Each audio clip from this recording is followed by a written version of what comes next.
Assalamualaikum warahmatullahi wabarakatuh. Saya Siti Nakiah binti Rosli memegang nombor matrik A182623. Mewakili rakan-rakan saya iaitu Nurul Hairunisa binti Nurul Izam A182524 dan Nazwa Ashikin binti Samsudin A183913 akan membentangkan sebuah poster yang bertajuk Pencerakinan Responsif Sejarah Ketokohan Sultan Al-Kamil Al-Ayyubi 1218 sehingga 1238 bagi kod kursus PPAT 3513 Sejarah dan Tamadun Islam Era Ayyubi dan Mamluki semester 1 sesi 2022-2023. Kita pergi ke pernyataan masalah.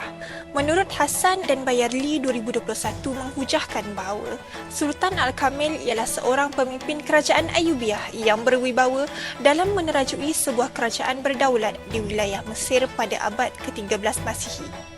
Objektif kajian ini adalah untuk meneliti biografi Sultan Al-Kamil Al-Ayyubi dan menganalisis ketokohan beliau semasa memerintah kerajaan Ayyubiyah di Mesir pada abad ke-13 Masihi. Metod kajian yang kami aplikasikan dalam tajuk ini iaitu kajian sejarah dan analisis kandungan.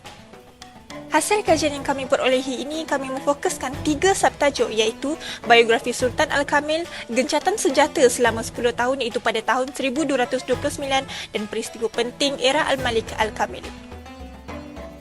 Terlebih dahulu, saya ingin memperincikan lagi biografi Sultan Al-Kamil. Nama penuh beliau iaitu Al-Malik Al-Kamil Nasiruddin Abu Al-Ma'ali Muhammad.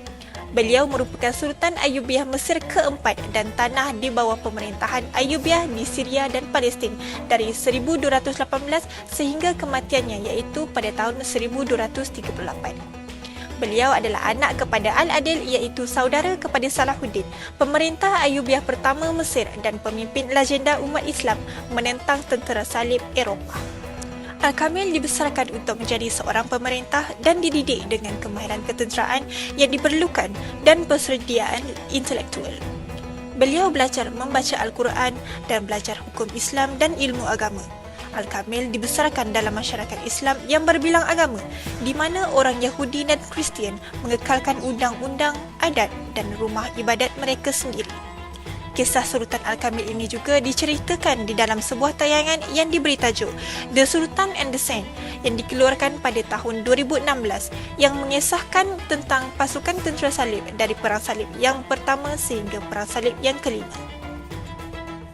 Yang kedua iaitu gencatan senjata selama 10 tahun pada tahun 1229. Peperangan demi peperangan berlaku dari bermulanya Perang Salib yang pertama sehinggalah yang kelima.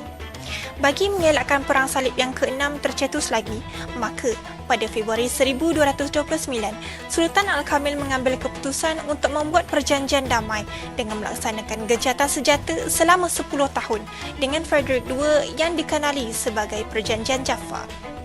Dalam perjanjian itu, Sultan Al-Kamil bersetuju untuk mengembalikan kota Jerusalem dan kota-kota suci yang lain kepada tentera salib selama 10 tahun dan kaum muslimin Yahudi juga dilarang memasuki kota itu kecuali di sekitar Masjidil Aqsa dan Masjid Umar, dan perjanjian itu telah dipersetujui sendiri oleh Frederick II.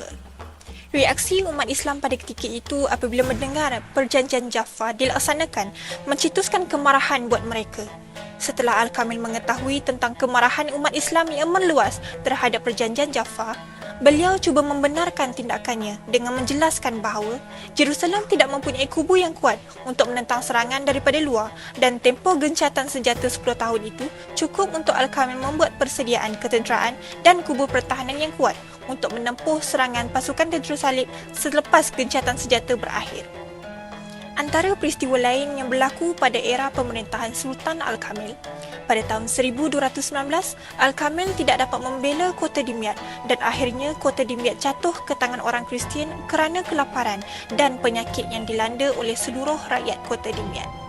Al-Kamil juga beberapa kali menawarkan perdamaian dengan pasukan tentera Salib, iaitu perjanjian damai dan menawarkan untuk mengembalikan kota Jerusalem, namun semuanya ditolak kerana pengaruh utusan daripada pelajias iaitu padri mereka. Al-Kamil menawarkan untuk mengembalikan kota Jerusalem dan membangun kembali tembok-temboknya yang sebelum ini telah diruntuhkan oleh saudaranya sendiri iaitu Muazzam Isa dan mengembalikan salib yang asli yang dulu terpasang di kubah Baitul Maqdis kepada orang Kristian. Sekian saja daripada saya. Wabillahi taufik wal hidayah. Assalamualaikum warahmatullahi wabarakatuh.